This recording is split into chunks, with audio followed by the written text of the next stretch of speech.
হে everyone, আজকে আমি আর আমার প্রো ডুও বসেছিলাম।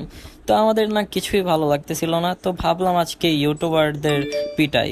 সো একটা মেয়ে ইউটিউবারের লাইভে গেছি অ্যান্ড সে আমাদের দেখে কি রিয়েকশন দিয়েছে দেখেন। ওরা ডুও? ও ভাই সিরিয়াসলি? আচ্ছা থাক থাক, ওরা দুইজন মিলে আমাকে পিটাইবো, দেখি মাইর খাই একটু। তো ইউটিউবারটাকে কিভাবে মারলাম অ্যান্ড আমার হাতে মার খেয়ে তার কি অজুহাতটা সেটা আপনারাই দেখুন।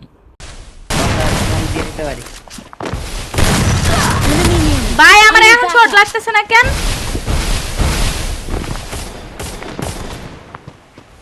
আমার এখন শর্ট লাগতেছে না। রাও তো এই রাউন্ডে নবরি ইউটিউবারটাকে কি সুন্দর করে আমি ইমোট দিয়ে নিলাম, লাইক গক গক। সো তার রিয়েকশনটা কি ছিল সেটা আপনারাই দেখুন। সেটাই তো, ঘরের উপরে তো মারতেছে, কি অবস্থা ভাই? লাস্ট রাউন্ড ওরা তো জিতে আছে, বাট মারতেছে কেন এরকম করে? তার উপর আমার কনফার্ম করে তো করে না ভাই। First blood. কেউ একজন বাহিরেতে রিভাইভ দাও, বাহিরেতে রিভাইভ দাও, কেউ একজন রিভাইভ দাও। ও এখানে শুয়ে তো আছে। এই রাউন্ডটায় নুবরিটায় আমার উপর কি খেপা খেপছে ভাই, আপনারাই দেখুন। কিন্তু আমার ইমোট দিছে মাইরার, মানে ভাই যেমনি পারো এমনি ইমোট দিবা। গাইস, আমারে মারার জন্য ওরা পাগল হয়ে আছে, মানে কি বলবো। আবার স্ট্রিমারটাই নাকি আমাকে অভিশাপও দেয়। যাই হোক, এবার ওদের ক্যাম্প থেকে দেখো।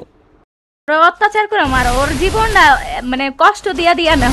আমি নোবস্টার কিন্তু হারার পাত্র নই, যেভাবেই হোক আমি ম্যাচটা বের করব অ্যান্ড রাউন্ডটা বের করে তাদের 0-4-এ হারিয়ে দিব। দেখুন তাদের রিয়াকশনটা কি হয়।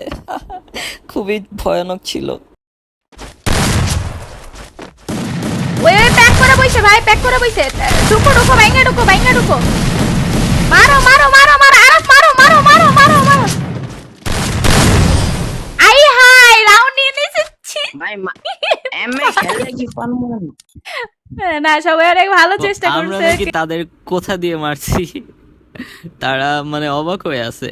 তো তাদের মুখ থেকে এই রিয়াকশনটা শুনুন। করছে কিন্তু পারে না ইক্কা, ওরা কিন্তু চান্দার দেশে তো উগান্ডাতে মারছে সব কয়টা।